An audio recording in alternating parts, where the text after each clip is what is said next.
ہوا یہ کہ یزید جب امیر بنا نا،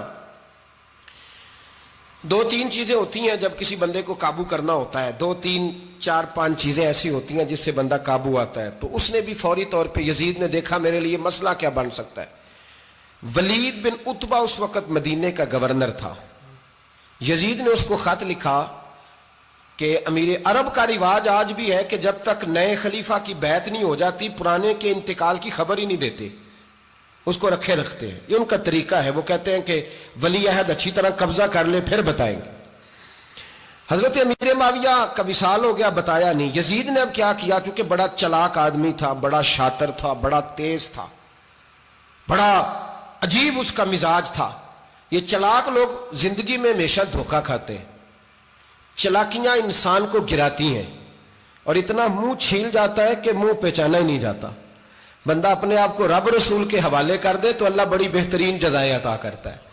یہ لوگ تیزی دکھاتے ہیں بعض. تو یزید بھی تیزی دکھانے والا تھا. اس نے ولید کو خط لکھا کہنے لگا کہ فوری طور پہ عبداللہ ابن عباس کو بلاؤ اور اسے کہو میری بیعت کریں.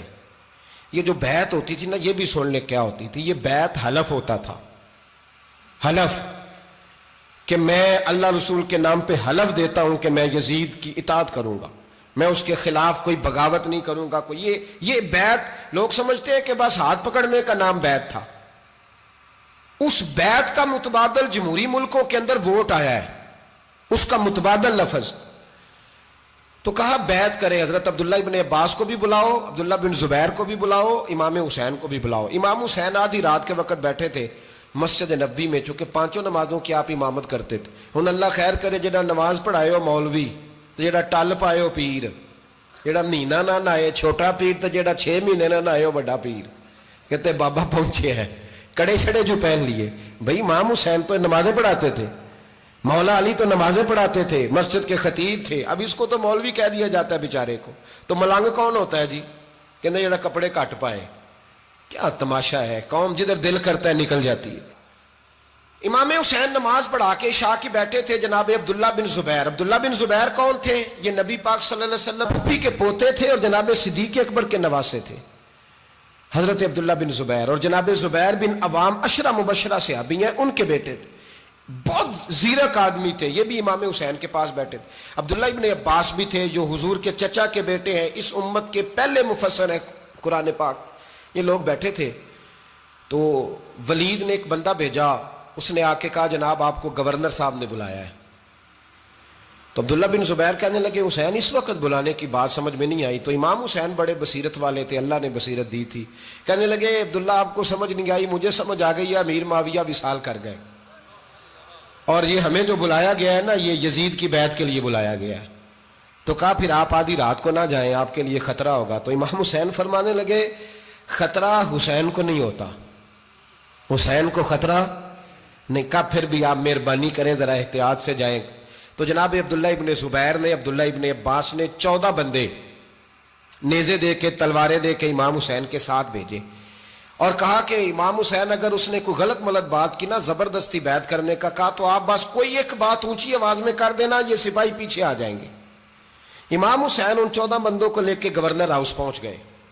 جب آپ وہاں پہنچے اس نے بتایا، اس نے کہا جی حضرت امیر معاویہ انتقال کر گئے اور آپ نے یزید کی بیعت کرنی ہے. تو امام حسین فرمانے لگے میں چھپ کے بیعت نہیں کروں گا.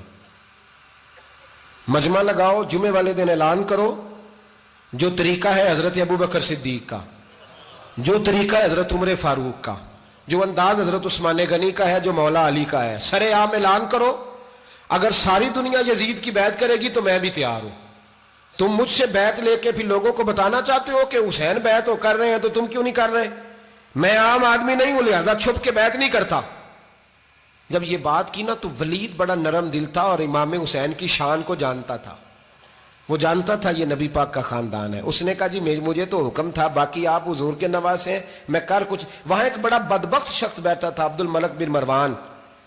وہ ولید سے کہنے لگا کہ اگر حسین آج تمہارے ہاتھ سے نکل گئے تو تمہارے لیے بہت بڑا مسئلہ کھڑا ہو جائے، انہیں جانے نہ دینا، یا بیعت کراؤ یا ان سے کہو جنگ کے لیے تیار ہو.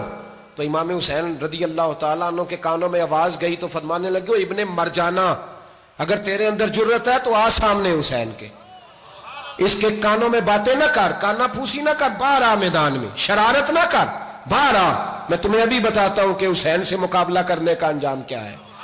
یہ کہہ کہ امام حسین باہر نکلے، اپنے بھائی محمد بن انفیہ کو بلایا، عبداللہ بن زبیر، عبداللہ ابن عباس، ڈھیر سارے لوگ اکٹھے ہو گئے۔ فرمایا یہ معاملہ ہے، اب کیا کرنا ہے؟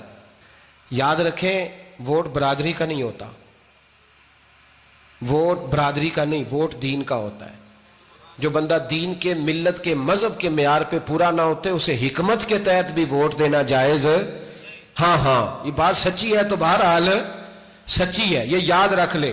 ہمارے ووٹ سے کوئی ایم این اے، ایم پی اے جتنے ظلم کرے گا، ووٹ دینے والا اس کے ظلم میں شریک ہوگا، بالکل 100%۔ یہ لکھ لیں بات۔ ہم اس وقت بڑی جلدی، پتہ نہیں ہمیں کیا مسئلہ ہو جاتا ہے، اتنا اتنی مصیبت انہیں نہیں بنی ہوتی، نہیں یہاں بنی ہوتی ہے۔ خدا کا خوف کریں۔ امام علی مقام ووٹ ہی مانگ رہا تھا نا یزید، اور پھر اس نے بڑے بڑے لالچ دیے۔ اس نے کہا کہ آپ 5-4 صوبے ہیں جس کی گورنری مرضی رکھ لیں، دولت آپ کی مرضی کی۔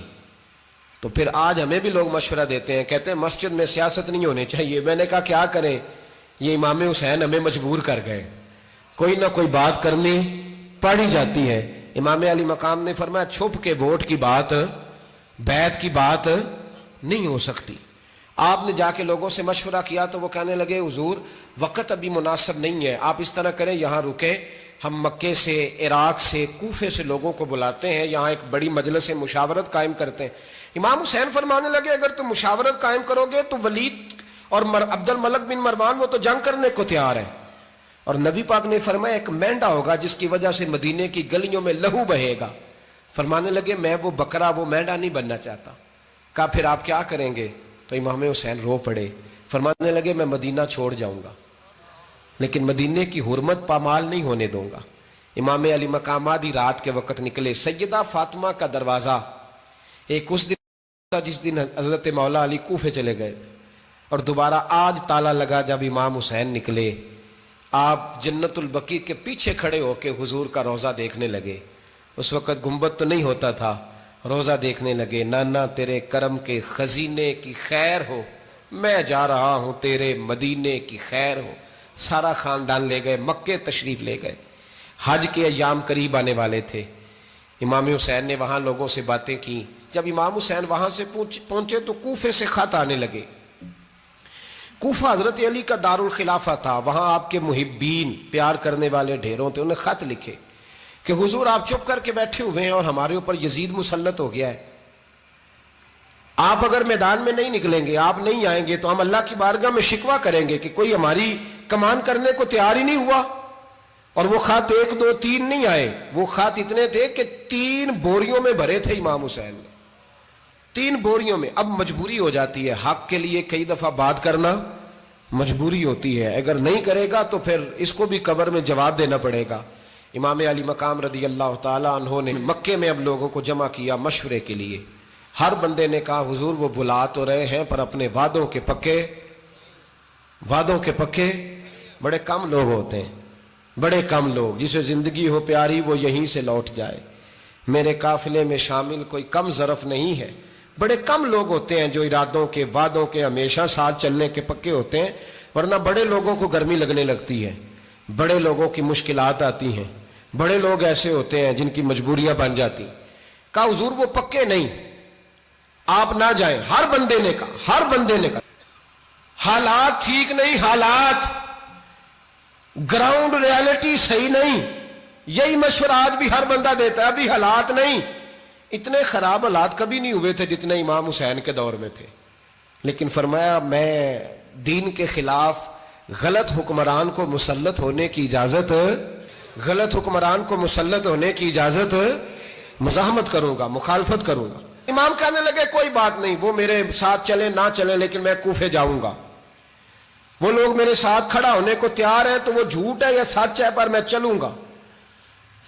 جب امام علی مقام نے اصرار فرمایا تو جو آپ کے قریبی صحابہ کرام کی اولادیں تھی ساری، یہ بھی اب بیماری ہے، کچھ لوگ کہتے ہیں جی صحابہ نہیں ساتھ چلے، تو میں کہتا ہوں اہل بیت نبوت کے تو کل افراد 21 تھے، تو 72 میں باقی اولادیں کس کی تھیں؟ وہ ساری صحابہ کی اولادیں تھیں، وہ سارے۔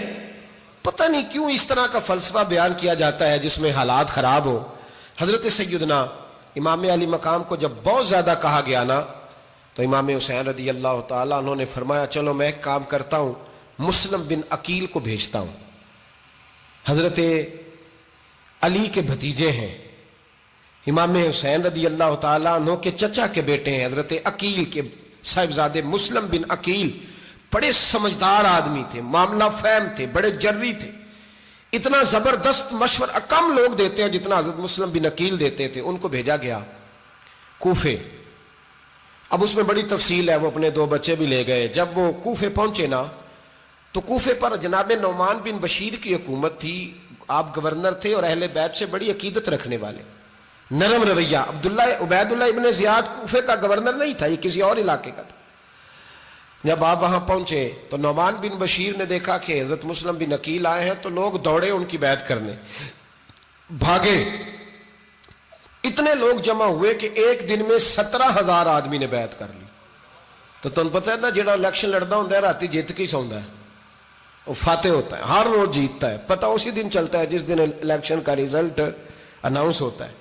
17,000 آدمی ایک دن آیا۔ اب وہ جو امام مسلم بن عقیل کے وہاں نعرے لگانے والے تھے، کہنے لگے حضور یہ پہلے دن کی کارکردگی ہے، 2-4 دن میں دیکھیے کیا ہوتا ہے۔ 2-4 دن میں کیا ہوا، 40,000 آدمی نے بیعت کر لی۔ اب وہ 40,000 بندہ تیار ہو گیا۔ ادھر سے جو یزید کے وفادار تھے انہوں نے خط لکھا یزید کو کہ تو نے بڑا نرم آدمی گورنر بنایا ہے اور 40,000 بندہ چلا گیا حسین کی طرف، اگر ایک دن مسلم بن عقیل اور رہے تو جو تمہارا گورنر بیٹھے ہیں نا جناب نعمان بن بشیر، ان کو گورنر ہاؤس سے نکال کے مسلم بن عقیل قبضہ کر لیں گے، تو چپ کر کے بیٹھا ہے۔ یزید بڑا تیز تھا، اس نے ایک آدمی گھوڑے پہ دوڑایا۔ عبید اللہ ابن زیاد ایک اور علاقے کا گورنر تھا، پر بڑا ظالم سا بدماش تھا، بڑا سخت گیر آدمی تھا۔ اس کو کہا کہ تو پہلے ایک صوبے کا گورنر ہے، جا تجھے دوسرا صوبہ بھی دیا۔ اس طرح کار فوری طور پہ کوفے پہنچ اور جا کے مسلم بن عقیل کو گرفتار کر، جو آدمی ان کا ساتھ پھر بھی دے اسے قتل کر دے۔ اس نے کیا کیا، وہ آدھی رات کو آیا، منہ چھپایا، جبہ پہنا، لوگ سمجھے امام حسین آ گئے۔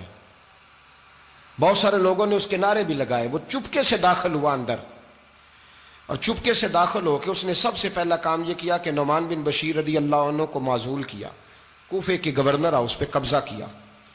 پھر اس نے اسی وقت سوئے ہوئے سرکردہ لوگ، جس طرح ایک گاؤں کا چودھری دوسرے کا محلے میں قبیلوں کے جو لوگ تھے چودھریوں کو بلایا، کچھ کو سزائیں دیں، کچھ کو سخت کہا، کچھ کو ان کے عیب گنوائے کہ وہ تمہارا فلانا مسئلہ پھر خراب کر دوں گا، بلیک میل کیا۔ صبح ہونے تک حالات اگر تم نے میرے قابو میں نہ کیے تو یاد رکھنا بڑا مشکل ہوتا ہے حق پہ کھڑا ہونا، بڑی چیزیں لوگوں کو یاد آتی ہیں، اللہ جانتا ہے۔ پہلے کچھ ہوتا ہے، بعد میں معاملہ کچھ ہوتا ہے۔ حضرت مسلم بن عقیل کے ساتھ جس دن عبید اللہ ابن زیاد آیا 40,000 کا لشکر تھا۔ اگلے دن صبح ہوئی، اگلے دن تو یہ حال ہو گیا کہ آپ جب کوفے کی جامع مسجد میں زور کی نماز کے لیے گئے تو 5-7 ہزار آدمی نماز پڑھنے آیا، اور جب مغرب کا وقت آیا تو لوگوں نے چند ہزار لوگ رہ گئے، نماز کی نیت باندھی۔ ایک مسئلہ بھی سمجھ میں آئے گا، لوگوں نے نماز کی نیت باندھی تو حضرت مسلم بن عقیل امامت کر رہے ہیں، ہاتھ باندھے ہوئے ہیں، تو بہت سارے لوگوں نے پیچھے ہاتھ چھوڑ دیے۔ ایک بندے نے دوسرے سے پوچھا وہ ہاتھ کیوں نہیں باندھتے؟ کہنے لگے اگر عبید اللہ ابن زیاد کے کسی بندے نے دیکھ لیا نا تو ہم اسے کہیں گے ہم تو نماز پڑھ ہی نہیں رہے تھے، ویسے ہی کھڑے تھے، ہاتھ ہی نہیں باندھے سرے سے۔ جب نماز کی امامت باندھی تو 10-11 صفیں تھیں۔ جب مسلم بن عقیل رضی اللہ تعالیٰ عنہ نے سلام پھیرا تو پیچھے بندہ ہی کوئی نہیں تھا۔ حضرت مسلم بن عقیل کو گرفتار کیا گیا۔ عرب کا رواج تھا دشمن کو سخت سزا دیں تاکہ باعث عبرت بنے۔ بہت اونچا مینار تھا کوفے کا، گورنر ہاؤس کا، اوپر لے جا کے جناب مسلم بن عقیل کو زمین پہ گرایا گیا، اور جب وہ شہید ہو گئے تو شہید ہونے سے ایک رات پہلے وہ خط لکھ چکے تھے امام حسین کو کہ آپ آ جائیں، حالات بڑے اچھے ہیں۔ خط ملا تو امام حسین مکے سے کوفے کی جانب چل پڑے۔ امام علی مقام رضی اللہ تعالیٰ عنہ جب چل پڑے، تشریف لا رہے تھے تو رستے میں فرزق شاعر ملا، بڑا محب اہل بیت تھا۔